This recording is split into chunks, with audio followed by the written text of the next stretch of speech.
ನಾನಿವತ್ತು ತುಂಬಾ ಟೇಸ್ಟಿಯಾಗಿರುವಂಥ milk dessert ಅಥವಾ ಮಿಲ್ಕ್ ಹಲ್ವಾ ಅಂತಲೇ ಹೇಳ್ಬೋದು. ಇದನ್ನು ಯಾವ ರೀತಿ ಮಾಡೋದಂತ ಹೇಳ್ಕೊಡ್ತಾ ಇದ್ದೀನಿ. ಹಾಲು, ಕಾರ್ನ್ಫ್ಲವರ್ ಹಾಗೇನೆ ಸಕ್ಕರೆ ಇದ್ರೆ ಸಾಕು, ನೀವು ಈಸಿಯಾಗಿ ಈ ಸ್ವೀಟ್ನ ಮಾಡ್ಬೋದು. ಇದನ್ನು ಯಾವ ರೀತಿ ಮಾಡೋದಂತ ನೋಡೋಣ. ಮೊದಲಿಗೆ ನಾನು ಅರ್ಧ ಲೀಟ್ರ್ ಹಾಲನ್ನು ಪಾತ್ರೆಗೆ ಹಾಕೊಳ್ತಾ ಇದ್ದೀನಿ. ಅದಕ್ಕೀಗ ಅರ್ಧ ಕಪ್ಪಿನಷ್ಟು ಕಾರ್ನ್ಫ್ಲವರ್ ಹಾಗೇನೆ 1 ಕಪ್ಪಿನಷ್ಟು ಸಕ್ಕರೆ ಪುಡಿಯನ್ನು ಹಾಕೊಳ್ಬೇಕು. ಇದನ್ನು ಈಗ ಗಂಟಿಲ್ಲದ ರೀತಿಯಲ್ಲಿ ಚೆನ್ನಾಗಿ ಮಿಕ್ಸ್ ಮಾಡ್ಕೊಳ್ಬೇಕು. ಒಂದು 5 ನಿಮಿಷ ಇದನ್ನು ಚೆನ್ನಾಗಿ ಮಿಕ್ಸ್ ಮಾಡ್ಕೊಳ್ಳಿ. ಗಂಟೇನು ಇರಬಾರ್ದು, ಆ ರೀತಿ ಚೆನ್ನಾಗಿ ಮಿಕ್ಸ್ ಮಾಡ್ಕೊಳ್ಬೇಕು. ಈ ರೀತಿ ಸ್ವೀಟ್ನ ಮಾಡ್ಕೊಂಡು ತಿಂದರೆ ತುಂಬಾ ಸಖತ್ತಾಗಿರುತ್ತೆ, ತುಂಬ ಟೇಸ್ಟಿಯಾಗೂ ಕೂಡ ಇರುತ್ತೆ. ಇದು ಒಂದು ಹೊಸ ರೆಸಿಪಿ ಅಂತಲೇ ಹೇಳ್ಬೋದು.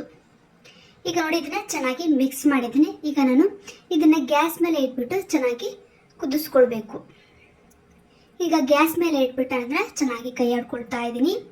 ಇದು ಸ್ವಲ್ಪನೇ ಗಟ್ಟಿ ಆಗ್ತಾ ಹೋಗುತ್ತೆ, ಅಲ್ಲಿವರೆಗೂ ನಾವು ಇದನ್ನು ಚೆನ್ನಾಗಿ ಕುದಿಸ್ಕೊಳ್ಬೇಕಾಗುತ್ತೆ. ನಾವು ಈ ಸ್ವೀಟ್ನ ಮಾಡಬೇಕಿದ್ರೆ ನಮಗೆ ಮೇನ್ ಬೇಕಿರೋದೇ ಈ ರೀತಿ ಕೈ ಆಡ್ತಿರ್ತೀವಲ್ಲ, ಅದೇನೆ. ಇದನ್ನು ಬಿಡದಂತೆ ಕೈ ಆಡ್ತಾ ಇರಬೇಕು, ಆಗ ನಿಮಗೆ ಸ್ವೀಟ್ ತುಂಬಾ ಚೆನ್ನಾಗಿ ಬರುತ್ತೆ.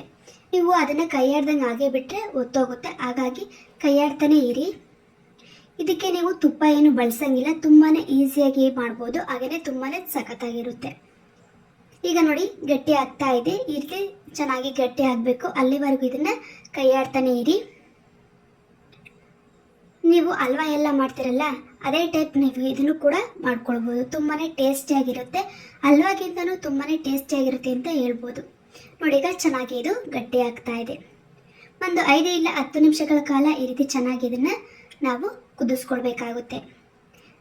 ನಾನಿಲ್ಲಿ ಲೋ ಫ್ಲೇಮಲ್ಲಿ ಇಟ್ಬಿಟ್ಟು ಇದನ್ನು ಚೆನ್ನಾಗಿ ಕುದಿಸ್ಕೊಳ್ತಾ ಇದ್ದೀನಿ. ಕಾರ್ನ್ಫ್ಲವರ್ ಒಂದು 5 ನಿಮಿಷ 10 ನಿಮಿಷಗಳ ಕಾಲ ಬೆಂದರೆ ನಮಗೆ ಸಾಕಾಗುತ್ತೆ, ಅಲ್ಲಿವರೆಗೂ ನಾವು ಇದನ್ನು ಕುದಿಸ್ಕೊಳ್ಬೇಕು. ನೋಡಿ, ಈಗ ಚೆನ್ನಾಗಿ ಗಟ್ಟಿಯಾಗಿದೆ. ಇದನ್ನು ಒಂದು 5 ನಿಮಿಷ ಚೆನ್ನಾಗಿ ಕುದಿಸ್ಕೊಳ್ಳೋಣ. ನೋಡಿ, ಈಗ ನಾನು ಬಿಡದಂತೆ ಕೈ ಆಡ್ತಾ ಇದ್ದೀನಿ.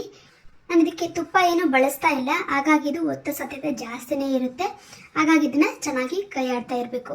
ಈ ಸ್ವಲ್ಪ ಒತ್ತಿರೋ ವಾಸನೆ ಬಂದ್ರೂ ಆ ಸ್ವೀಟ್ ನಿಮಗೆ ತಿನ್ನೋಕ್ಕೆ ಚೆನ್ನಾಗಲ್ಲ, ಹಾಗಾಗಿ ಇದನ್ನು ಚೆನ್ನಾಗಿ ಕೈ ಆಡ್ಕೊಳ್ಳಿ. ನೋಡಿ, ಈಗ ಇದನ್ನು ಒಂದು 5 ನಿಮಿಷಗಳ ಕಾಲ ಇದೇ ರೀತಿ ನಾನು ಚೆನ್ನಾಗಿ ಅದನ್ನು ಕೈ ಆಡ್ತಾ ಬೇಯಿಸ್ಕೊಳ್ತಾ ಇದ್ದೀನಿ. ಈಗ ನಮಗೆ ಒಂದು ಅದಕ್ಕೆ ಸ್ವೀಟ್ ಬಂದಿದೆ. ಇದು ಇನ್ನೊಂದು ಸ್ವಲ್ಪ ನಮಗೆ ಗಟ್ಟಿ ಆಗಬೇಕು, ಅಲ್ಲಿವರೆಗೂ ಇದನ್ನು ಚೆನ್ನಾಗಿ ಬೇಯಿಸ್ಕೊಳ್ಳೋಣ. ನೀವು ಗಟ್ಟಿ ಆಗ್ದಂಗೆ ಹಾಗೆ ತಿಕ್ಕೊಂಡ್ರೆ ನಿಮಗೆ ಆ ಸ್ವೀಟ್ ಕೈಗೆಲ್ಲ ಅಂಟುತ್ತೆ, ಹಾಗಾಗಿ ಇದನ್ನು ಸ್ವಲ್ಪ ಚೆನ್ನಾಗಿ ಬೇಯಿಸ್ಕೊಳ್ಬೇಕಾಗುತ್ತೆ. ನೋಡಿ, ಈಗ ಚೆನ್ನಾಗಿ ಬೇಯ್ತಾ ಇದೆ. ಈ ಸ್ವೀಟ್ ನೀವು ಯಾವತ್ತೂ ತಿಂದಿರೋದೇ ಇಲ್ಲ, ಅಷ್ಟು ಸೂಪರಾಗಿರುತ್ತೆ. ಅದರಲ್ಲೂ ಹೊಸದಾಗಿ ಟ್ರೈ ಮಾಡಿರೋ ಸ್ವೀಟ್ ಇದು. ಒಮ್ಮೆ ಈ ರೀತಿ ಟ್ರೈ ಮಾಡಿ ನೋಡಿ, ತುಂಬಾ ಚೆನ್ನಾಗಿ ಬರುತ್ತೆ. ನೀವು 5 ನಿಮಿಷದಲ್ಲಿ ಈ ಸ್ವೀಟ್ನ ಮಾಡ್ಕೊಳ್ಬೋದು. ತುಂಬಾ ಟೇಸ್ಟಿಯಾಗಿರುವಂಥ ಸ್ವೀಟ್ ಇದು. ಸ್ವೀಟ್ ಈಗ ನಮಗೆ ರೆಡಿಯಾಗಿದೆ. ಇದನ್ನು ಈಗ ಒಂದು ಪ್ಲೇಟ್ಗೆ ಶಿಫ್ಟ್ ಮಾಡ್ಕೊಳ್ತಾ ಇದ್ದೀನಿ. ನನ್ನ ಪ್ಲೇಟಿಗೂ ಅಷ್ಟೇ ತುಪ್ಪ ಏನು ಹಚ್ಚುತ್ತಾ ಇಲ್ಲ, ಆ ರೀತಿ ನಾನು ಇದನ್ನು ಹಾಕೊಳ್ತಾ ಇದ್ದೀನಿ. ನೋಡಿ, ಈಗ ನಾನು ರೆಡಿ ಮಾಡ್ಕೊಂಡಿರುವಂತಹ ಆ ಸ್ವೀಟನ್ನ ಹಾಕ್ಕೊಂಡ್ಬಿಟ್ಟು ಆ ತಟ್ಟೆಗೆ ಎಲ್ಲ ಸ್ಪ್ರೆಡ್ ಮಾಡ್ಕೊಳ್ತೀನಿ. ಸ್ಪ್ರೆಡ್ ಮಾಡಿಕೊಂಡು ಇದನ್ನು 1 ಗಂಟೆವರೆಗೂ ನೀವು ಫ್ರೀಝರಲ್ಲಿ ಇಡಬೇಕಾಗುತ್ತೆ. ತಣ್ಣಗಾದ್ಮೇಲೆ ನಾನಿಲ್ಲಿ 1 ಗಂಟೆ ಕಾಲ ಫ್ರೀಝರಲ್ಲಿ ಇಡ್ತಾ ಇದ್ದೀನಿ. ಇದರಿಂದ ನಿಮಗೆ ಸ್ವೀಟ್ ತುಂಬಾ ಚೆನ್ನಾಗಿ ಬರುತ್ತೆ. ನೋಡಿ, ಈಗ 1 ಗಂಟೆ ಆಗಿದೆ. ನಾನೀಗ ತೋರಿಸ್ತಾ ಇದ್ದೀನಿ, ನೋಡಿ ಎಷ್ಟು ಚೆನ್ನಾಗಿ ಬಂದಿದೆ ಅಂತ.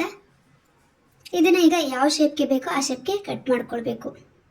ನಾನು ಇದನ್ನು ಸ್ಕ್ವೇರ್ ಶೇಪ್ಗೆ ಕಟ್ ಮಾಡ್ಕೊಳ್ತಾ ಇದ್ದೀನಿ. ನೀವು ಯಾವ ಶೇಪ್ಗೆ ಬೇಕೋ ಆ ಶೇಪ್ಗೆ ಕಟ್ ಮಾಡ್ಕೊಳ್ಳಿ.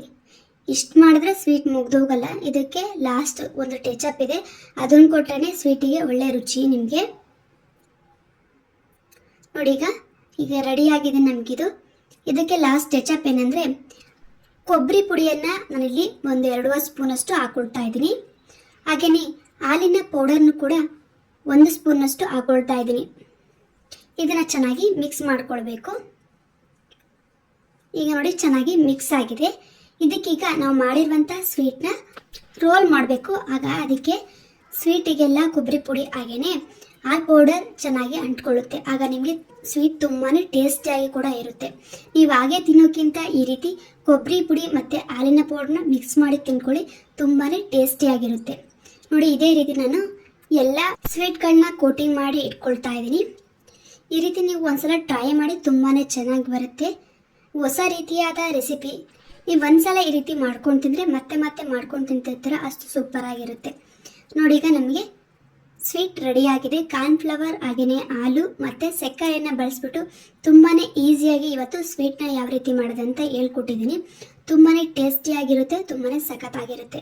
ನೋಡಿ ಎಷ್ಟು ಚೆನ್ನಾಗಿದೆ ಅಂತ. ನೀವು ಮನೇಲಿ ಟ್ರೈ ಮಾಡಿ, ತುಂಬಾ ಚೆನ್ನಾಗಿ ಬರುತ್ತೆ. ಮಕ್ಕಳಿಗೆ ದೊಡ್ಡವರಿಗೆ ಪ್ರತಿಯೊಬ್ಬರು ಕೂಡ ತುಂಬಾ ಇಷ್ಟ ಆಗುತ್ತೆ. ಇವತ್ತಿನ ಈ ವಿಡಿಯೋದಲ್ಲಿ ಸ್ವೀಟ್ನ ಯಾವ ರೀತಿ ಮಾಡೋದಂತ ಹೇಳ್ಕೊಟ್ಟಿದ್ದೀನಿ. ಈ ವಿಡಿಯೋ ನಿಮಗೆ ಇಷ್ಟ ಆಗಿದ್ರೆ ಲೈಕ್ ಮಾಡಿ, ಶೇರ್ ಮಾಡಿ, ಸಬ್ಸ್ಕ್ರೈಬ್ ಆಗಿ ನಮ್ಮ ಎಲ್ಲ ವಿಡಿಯೋಗಳನ್ನು ನೋಡ್ತಾ ಇರಿ. ಧನ್ಯವಾದಗಳು.